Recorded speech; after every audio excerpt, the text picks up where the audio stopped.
is Bronze and Modern Gods. I am John. And I'm Richard.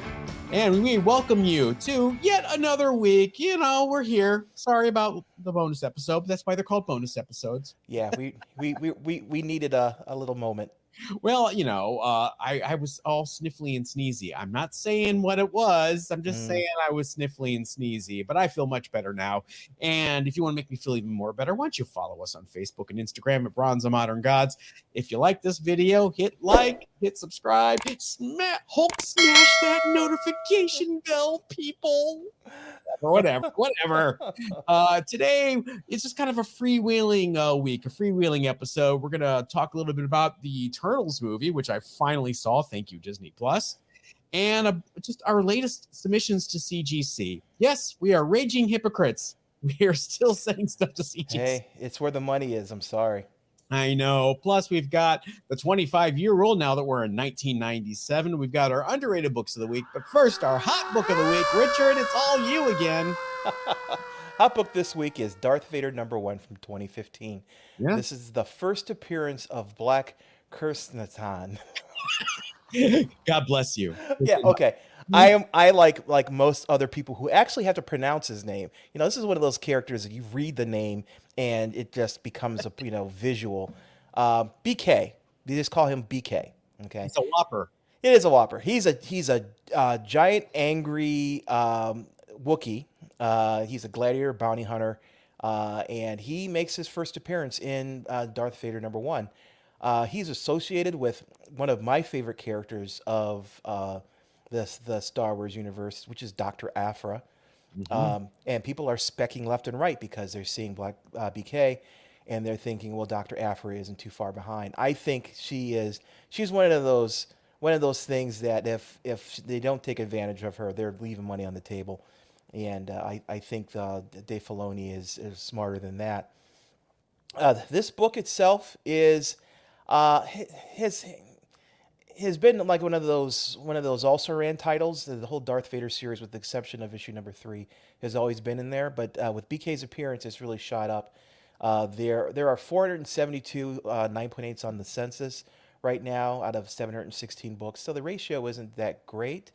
The 9.8s of the regular cover, the 90-day average is 238, but the last sale was $350. Yeah, so we're going to see that census or that GPA change fairly quickly, I think. I think so too. And the more he appears, he's going to be back into some future Disney property. The rarest one, there's an Alex Ross sketch 1 in 200. That if you find this one, definitely pick it up. It's going for about $1,200 the 90-day for a 9.8. So it's a pretty cool looking cover. So yeah, this is a hot book. I can't imagine a lot of shops ordered 200 copies of Darth Vader Number 1 in 2015. I mean, unless you're Midtown or Mile High or something like that. And actually, Midtown and Mile High have their own variants, or actually, Midtown has their own variant. So I'm pretty sure they may not have really worried that much about the 1 in 200. Wow. So yeah, that's why I think it's a strong buy if you come across one at a reasonable price. I personally wouldn't buy it at $1,200, but I would buy it all day long at $8. I see a lot of people talking about Dr. Aphra Annual Number 1 this week too. Do you know anything about that? Why is that? It's another BK appearance, another key for him. I'm not 100% sure. I did not read the annual. I just like you saying BK over and over. Burger King. Boy, I know, I'm hungry. But yeah, it's another one of his keys. I would not be surprised if he is brought back as as a regular character in some other property. He's a really cool guy to hate. You know what I mean? Well, what's unique? Thanks to the Star Wars Holiday Special, we think of Wookiees as like, huggable, lovable Ewoks. Right. And actually, nothing is farther from the truth. There are a species of warriors, to be honest with you. So yeah, this is going to be a cool book. As long as BK is showing up in Disney properties, this book is going to have some heat on it. And right now, it's hot. So when BK celebrates Life Day, does he watch B. Arthur sing and Carrie Fisher do a ballad, or in Jefferson Starship? Have you seen the Star Wars Holiday Special? Probably about 30 years ago, yeah. Oh my God. It is an annual tradition in the Hughes household. Oh, no, I couldn't It handle it annually. Oh, it's brutal in all the best ways. It's right up there with Showgirls. All right. Speaking of movies that are right up there with Showgirls, let's talk about Eternals for a second. Nice segue. As you can see, if you're watching us on YouTube, if you're not, I am wearing my Jack Kirby Eternals #1 t-shirt. I love the Eternals. I was so looking forward to this movie. I think it has a lot of potential. I think the characters are great. I'm going to try to make this as spoiler free as possible. So if you have not had a chance to watch it yet, I don't think you need to skip ahead. But if you do, I will leave a time tag in the description so you can skip ahead. So you can go in completely 100% spoiler free if you wish. I'm going to say this. The movie's 2 hours and 34 minutes long. Okay. Let me say that again. This movie is 2 hours and 34 minutes long. It is so slow for that first 58 minutes. Yes, I timed it to the point where something kicks in. It kicks in at 58 minutes. You kind of do need to watch it to understand what's going on. However, that first hour could have been condensed into 10 minutes so easily. I mean, if characters contemplatively staring into the sky and pontificating is your thing, you're going to love that first hour, man, because it's a lot of that. It's a lot of pondering. It's a lot of flashbacks back and forth between the past, the present, past, present. Your head's spinning after a while. Now, when you hit that 58-minute mark, things kick into gear, which is great, because I was, honestly, Richard, I was about to give up. And I slogged through it. And I'm glad I did, because after that, there's a decent 90-minute movie hiding in this morass. You just have to be prepared to be patient. I think Kumal Nanjian, I'm screwing up his name so bad, I know. He steals the movie, 100% steals this movie, but it takes forever to get him on screen. And once he's there, it's like a breath of fresh air. The skies part, the sun shines down, you hear angels going, ah! It's so much better when he gets there. Comparing it and contrasting it with the original comic book, the Jack Kirby comic book. Lots of characters with the same names. Lots of characters with kind of the same powers. I'm going to wait for you all to see it before I give you my main complaint. Icarus is the main character in the comic. They really do not do him a very good service in this movie. I will say that. I think the thing that hurts this movie the most is the lack of human beings. You have the Eternals, the humans, and the Deviants. The humans in this movie are just basically slaves, drones, faceless ciphers, with the exception of Kumal's valet, who is supposed to be the person you identify with, but even he's a jokester. That was kind of the genius of Jack Kirby's original story. You had Dr. Damien, the archaeologist, and his daughter Margot right there at the beginning to identify with. And they were kind of your voice and your eyes that you saw these gods and these celestials through. And it was like, wow, they kind of handled the exposition and everything. That is what's really missing from the Eternals. So, Eternals, out of 5 stars, a strong 2.5 stars overall. Take out that first hour, condense it to 10 minutes, I would have given it 4 stars. Wow. Okay. I have, in all honesty, I have not seen it yet. I heard some negative things at the theater, and I figured I'll wait until it shows up on Disney Plus. And I'm going to end up watching it. I am not as really thrilled about it from your review. I was very trepidatious going in. An hour into it, I was like, okay, I'm glad I slogged through it. I do have to mention the casting and the characters. It is like this movie was cast by the same guy that did the United Colors of Benetton, which is good, and it's also sort of laughable at the same time. I kept waiting for the Eskimo character with a harpoon to like appear, you know. It was like, let's handle everyone here. Oh, I haven't heard of United Colors of Benetton in quite some time. It was literally like a Benetton ad as a Marvel movie, which, you know, I get it, but it was like, okay, can we concentrate on the characters a little bit here? No one really got their moment, with the exception of Druig. The 2 stars, Icarus and Ajax, zero chemistry between the two of them. Snore City. But it's kind of set up nicely for a sequel. It's also really setting the Marvel Universe up for something really cosmic in the next wave. Like we're talking Silver Surfer, Galactus, with the Guardians of the Galaxy and the Eternals. I could see it really a next wave of cosmic movies, which made me excited at the end. But boy, you gotta trough through some stuff to get there, man. Oh, that's okay. So that was going to be one of my questions is in the bigger scheme of the fourth phase of the Marvel Cinematic Universe. How does that puzzle piece of the Eternals fit in? Yeah, you kind of have to see it. Okay. If you don't see it, you're not going to have the building blocks to understand what's coming up unless they do a lot of exposition in the upcoming movies. Well, they've got Kane. We know Kane and that aspect of it, and we'll see more of him definitely in the next Ant-Man. But I just want to see if the Eternals are a bigger piece, or a smaller piece of the bigger picture, or if it's an outlier and it's just kind of a one smaller piece of the bigger picture, especially with the 3 surprise appearances in the post-credit scenes that I will not read for you. Oh, okay. Yes. So it is worth it. I know it's not a glowing review. I know I'm not super pumped about it. Let me know in the comments what you guys thought of it, because I'm sure you guys have had a chance to see it. It is on Disney Plus now. It is worth sitting through. You may not make it all in one sitting, but it's worth sitting through. Yeah, this crowd has Disney Plus. I think of all the streaming services out there, Disney Plus is really, really making Disney Plus and HBO Max are my 2 go-tos for DC and for Marvel. Oh, well, you've got maybe on Disney Plus, you've got Shang-Chi was on there. You've got Eternals, HBO Max. You've got Watchmen. You've got Curb Your Enthusiasm, my favorite character in the Larry David's in his own universe.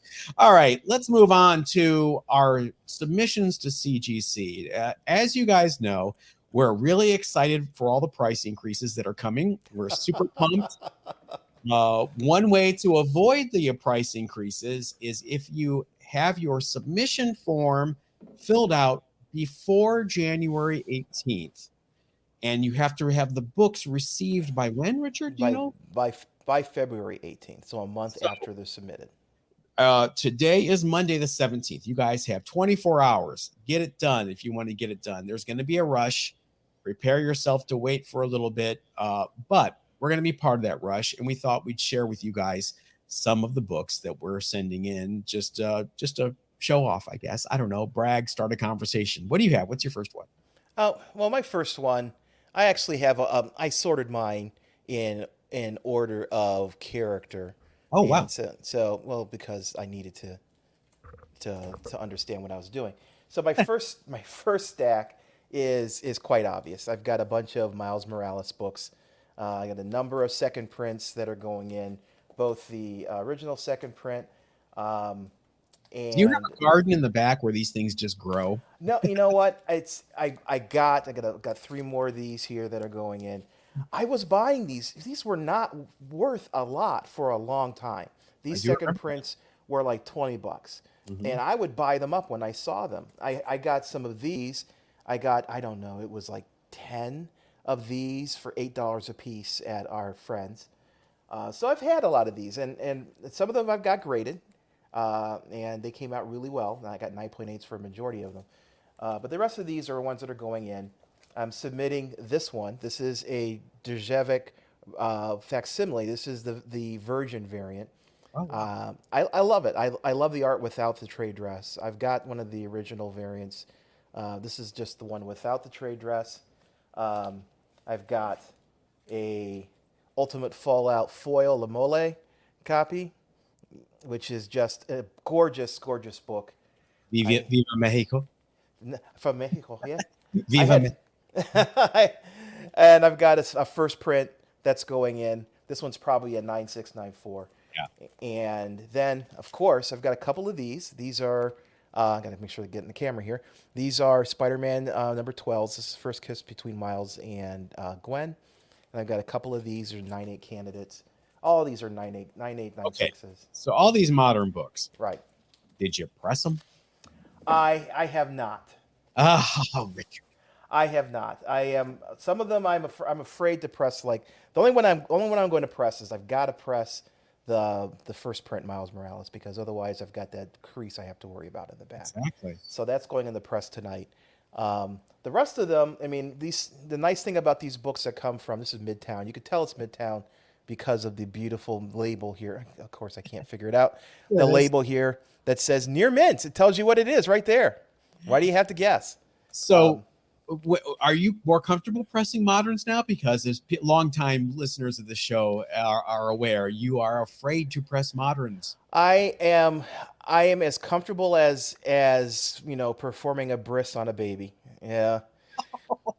It's like very cautious, very careful, very careful. It is not something that I would want to do every day, but I've got 2 presses and they're running here constantly trying to get everything pressed. Okay, well, all right. Mine are all over the place. I have no rhyme nor reason. I counted how many books I'm sending in this submission. 63. Okay, well, I'm about 40, so yeah. Okay. They're all over the place. There's moderns, there's standard, there's economy. So we'll see how long I wait for some of these. But a couple of them, the first 2 I'm going to show are Batman related, which is a shocker to everyone I know. DC, how can you not send? Oh yeah, Batman number 227 to get pressed? This is the classic Neil Adams cover. The Gothic castle, the woman running from the castle, the tribute to, I believe, Detective Comics number 37 is the original, I believe. And just amazing. I got this and pressed it, and I think it's gonna, come back a 3.0, maybe a 2.5. It does have a serious spine split all the way up to halfway almost. So we'll see how that comes back. And the other Batman book I'm sending in is Batman number 423, the Todd McFarlane. Yeah. Cover. Do you know the story behind this cover? Yeah, he was trying to draw in a hurry and he didn't want to have a lot of detail, so he covered as much of the cover as he could with the cape, so he could just finish the cover as quickly as possible. Laziness never looks so good. It's minimalism. I love minimalism. It's a gorgeous, iconic cover. It's been created as a statue. It's been recreated as an NFT, digital collectible. It is something else. I would say this is going to come back a 9.4. It's got a couple spine ticks that are color breaking, but this is a book that if you ever come across, you got to get it slabbed. All right, what do you have next? Okay, so here is probably my favorite book that I'm submitting. It is She-Hulk number 40. This is the newsstand. If you see there in the corner, it's a newsstand. Nice. Yeah, I found this on eBay. It was $300. I had the guy who was not used to shipping comics. He had him ship it to me. He shipped me. I told him to ship it in a medium USPS box. He shipped it in the small one. There's 2 different kinds of medium size. This one barely fit in there. And then when it got here, the box was soaking wet and it was crushed. And I thought, oh my God, for sure this thing was destroyed. But he had packed it well enough so that it survived. So I did a press on this, and I think it's a 9.8. It is really, really gorgeous. And this is a pretty rare book, especially in the newsstand. In the newsstand, this is a big money book. So I am really looking forward to getting that one back. One of those covers that will never happen in today's market. No. Let me do one more here. Yeah, sure. Well, actually, I want to do 2 because they're also some of my favorites. You know what's the cool thing about this podcast? It's ours. We can do whatever. That's right. Damn it, we could do 48 hours of this stuff. Here is Spider-Man number. You turned me on to this one. This is Spider-Man number 5, the first appearance of Dr. Doom outside of the Fantastic Four. He fights Spider-Man. Really, really early Spider-Man, so it's kind of a double key. Yeah. But it is beat to hell. It is really, really beat to hell. Now, when you say I led you to this, it was that when I texted you one day and I said, "Hey, do you have an ASM number 5, by the way?" Right, and it was on sale in CGC's forum. Wow. And he wanted $225 for it, I think. And I said, done. I mean, even in this condition, which is probably the cover's detached, it's complete though. So I'm thinking 1.5 is what's going to get. It's a Doctor Doom key and it's a Spider-Man key. You can't beat it. Such a great cover. Oh yeah, this is a great book. So this one's going in because I want this in my Doctor Doom collection. And you could just staple that cover back on before you sell it. Oh, sure. Yeah. Little Elmer's glue. Nobody will notice. Swingle staple. And then finally, I want to talk about my Air Pirates #1. I got this at SDCC. It is an interesting book. It's got a lot of history to it. This is an indie book. It's Mickey Mouse, and he's carrying a load of dope. You see there on the people that are listening on a podcast, the drawing actually has white bags that have lettering that says "dope" on them. Yeah, Mickey Mouse in an airplane. This was not used legally. Disney sued the creator. You don't say. The creator basically said, "So what?" And it didn't really seem to influence him.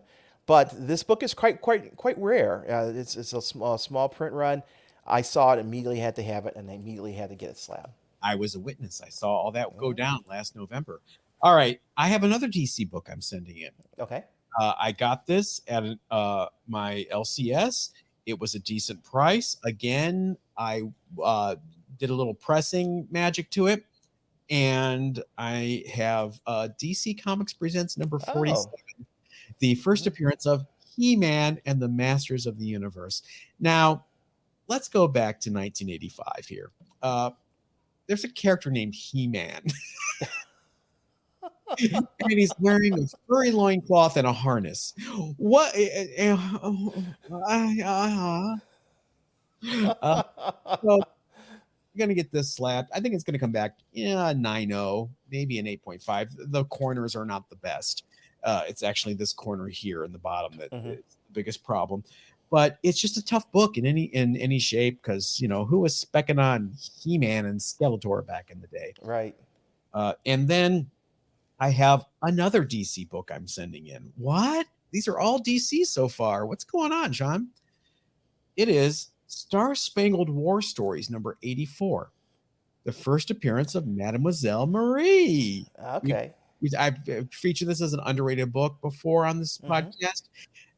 Just a super scarce book. I think this is going to be a 3.5. It's not very high grade at all, but just one of those oddball books that just draws me in. I love it that they tried a female lead in a war comic and for a few issues, and obviously sales said no. So we'll see what this comes back with, but I love this book. I love the cover. It's just a classic. Awesome. Couple more for me. Star Wars books. I got a bunch of Star Wars. I've got a Darth Vader number 3, First Appearance of Dr. Aphra. This is a purple cover. This is the 4th print, the rarest of the 4 prints. This is a gorgeous one too. This is probably a 9698. Just a really cool cover for a book that's going up in value. Then I've got a couple more Star Wars. We've got Star Wars Adventures number 7, which is the first appearance of Hondo, who is this dude right here. And you've also got Sabine Wren and Ezra Bridger on this cover. It's an early appearance for them. This is a retailer incentive, really hard to come by. You just said a bunch of syllables. I'm just going to trust you. Moving on to Iron Man. Here we got Ironheart. This is the 2nd print for Ironheart number 1. Ooh. This book is a ghost. It's honestly hard to come by. I bought this a couple years ago for $99. I thought I overpaid. Now it's going for $300. So nice. So this is probably a 9.6. This just doesn't have that crispness that you find for a 9.8. Right. I have one more to share, and then I'm done for this for my out of my 63. I only picked a few to show off. And this will be no big surprise to anyone that has been a frequent listener to this podcast. It is not Quasar. It is Thor 126. This is the first issue of Thor in his own title, number one. And number two, it's got Herc on the cover, a classic Jack Kirby cover that has been homaged over and over and over again. This is probably a 6.0. I just don't have it slabbed. I'd like to display it, so this baby's going in. I thought you had a higher grade one too. I do, but I sold it. Oh, okay. I've got one more thing to talk about, which is I got a stack. I got to talk about the stack. Oh my Lord. Of 10. Everybody, what you're holding up. This is Marvel Superheroes number 20, the first solo appearance of Doctor Doom. He is literally holding up 10 copies of this, you guys. Everyone knows I buy these when they come up, when they're a good price. At one point I was buying for $50. Now, the last one I bought, I think I paid $200 for. These are the ones I haven't got graded. I've had other ones graded in the past. I've got a 9.6 in the PC. That's mine. But these need to be graded because I think it's time.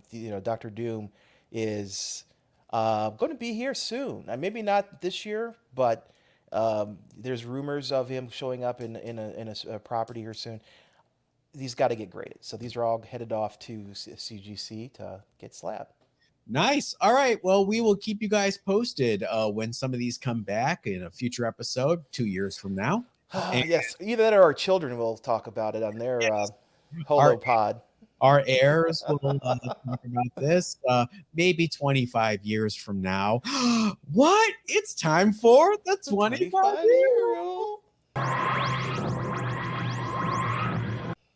I think that's the second time I've done that segue about waiting 25 years for a CGC census. Hey, it works. Our 25-year rule is when we go back to the year 1997 this time and tell you about books that came out that year. Notable books, forgotten books, you name it. Today's a notable one, and it's a DC book. It's all DC. It is Superman Adventures number 5. Richard, are you familiar with this book? Yes, I am. I love this book. Yeah. See that? Good. I'm glad you said that because it is the first appearance of Livewire. It's a sought-after book. It's kind of like a junior version of Batman Adventures number 12, which was the first Harley Quinn. I'm not quite sure why this book is sought after. Is it because it's a female character? And yeah, I think people thought this was going to be like something that was a main villain. And it just didn't happen, did it? No. Are we still waiting for the Livewire mania to take hold? Yeah. Do you have one? Do you still want one? I do not have one. I do still want one. Just like, Batman Adventures is the whole Batman animated series is just one of my favorite series of all time. So all the characters and stars from that series are always on my want list. But this is Superman Adventures. Do you have the same? I'm sorry, the Superman. Yeah, I do not have any. I don't think I've watched the Superman Adventures for exactly. That's what my point is. People kind of want this book, and they think it's a great book, and when you corner them, they're like, well, yeah, it's they because of Batman Adventures 12. And, people feel this is a parallel and don't want to be left out because if something ever happens with Livewire, this is kind of the book that you want to get. It's a cool cover. It's a cool character design. I'm not sure why DC is sleeping on this character. She's obviously very popular. Why don't they do stuff with her? Don't know. The animated people are completely different than the live action people, and they seem to be more tuned in. So we have not learned from Harley. I mean, come on, let's lean in, guys. All right, enough frustration. If you still want one, Richard, here's some good news for you. The last sale for 9.8 was this month for $150. So in your case, that is 7 Marvel Superheroes number 20s for $20. It's been steady around that price for a while now, so this is a good time to buy it if you were looking for it. I think I might. This is one of those books that you always see and you always say, "Wow, I really wish I had that." I think it might be time to reach out and pick one up. It might be. And now it's also time for our underrated books of the week. Speaking of Superman, Richard, what is your pick? Yeah, this is an interesting one. I was leafing through my comics, and I came across a book from 1998 called from Tangent Comics, which is a imprint of DC, called The Superman #1, and it is by Mark Millar. The story is by Mark Millar. Tangent Comics, there are a series of these books for a variety of different DC major heroes like Green Lantern, The Flash, and they tell alternative stories in an alternative universe. And this one was really cool. I'm a fan of Mark Millar, and this one was about a black police officer who becomes a Superman. He's actually a result of medical experiments, and there's all kinds of backstory to it. And what's his name? His name is Harvey Dent, What? You don't say. which I thought was hilarious. Um, and then over time, what happens is he gets dropped off of a building. He falls off of a building and he survives, and that triggers kind of his metamorphosis. And then his mental powers begin to grow. I always think of it like kind of like Dr. Manhattan, how he started off human and then he transitions to more than human. This kind of happens to this character, and at the end of the book, his love interest is going to take the same drug that turned him into a super character, and I was like super pumped about it. Okay, I'm ready to see where this story goes. Well, it was kind of a one shot from far as Yeah. I could tell. The whole tangent thing was like I think it was a 5th week event It was where, sad. yeah. So there's nothing, and there's nothing on the census. There's no GPA for this book. You can pick it up for $15 on eBay. There's really no significant value of it, other than I think it's a good look at Mark Millar's storytelling skills. And I think it's kind of a prototype for a series he wrote a couple years ago called Prodigy, which has been optioned, and everything's optioned. But Millar has got a lot of cachet apparently in Hollywood. So if we see the Prodigy story come to be a either a live action or an animated show, this there could be some interest in this book. No CGC slabs. You can be the first. I sure could. The copy that I have is, it's probably a 9.0. Oh, you read it. Yeah, I did read it. Yeah. Wow. Okay. Well, it's interesting that might actually be the first Black Superman. Yeah, that was also kind of an angle. DC is experimenting with people of color in some of these key roles. This was an early. He wasn't Superman and having the big S and being a Kryptonian. Right. They just called him the Superman in quotes, and that's kind of how he got his name. All right. Well, my pick this week is we're talking about iconic covers like that. Those 2 Batman covers I showed earlier by Neil Adams and Tom McFarlane. Here is one of my favorite iconic covers because it's just so crazy. It is Daredevil number 43. It is a classic Jack Kirby cover. When people think of Jack Kirby, they think of huge forced perspectives, fists coming at you through the cover. This is the forced perspective Jack Kirby cover of all time, in my opinion. It has been homaged a few times, most notably Captain America number 341 by Ron Frenz, and a book called WWE Superstars #1 also is an homage. Just some crazy perspective on this cover. Probably, like I said, the most Kirby-esque of the Kirby covers. If you flashed that to me at a half second and be asked who the artist, it would easily be Jack Kirby. It's almost, isn't it almost like a parody of a Jack Kirby cover? It's crazy. A 9.8, which I can't believe a 9.8 of this book exists, which is awesome. Sold last April for $2,450. I would have bought that all day long. I would have too if I had known about it. Now, the good news is a 9.0 will run you about $235. So it's not astronomical yet. It's just such a cool cover. I can't believe Eric Larson has not homaged it yet. In if he has, I've missed it. But it's just one of my favorite Jack covers, and it's wasted on Daredevil. Oops, sorry, Forrest. No, I think covers like that I think they're undervalued. I think there's certain books out there that showcase artists' expression of their art And I think that is kind of the ultimate expression of the Jack Kirby form. So if you want to really stretch it, you could say that Neil Adams' cover for Superman versus Muhammad Ali is very similar, with the two characters in the boxing ring surrounded by people. But I'm stretching it there. But it's hard to imitate the master there. I am not the master of segues, so I will say it is time for us to wrap up another Monday episode. Richard, remind everyone where they can find us, please. They can find us on Facebook and Instagram at Bronze and Modern Gods, or if you're a webhead and want to go to the website, there's bronzeandmoderngods.com. Webhead, I like that. And make sure you like this video, subscribe if you haven't yet, and hit that notification bell so you know when we go live next time. Thank you, everybody. We'll see you then. Everybody stay safe.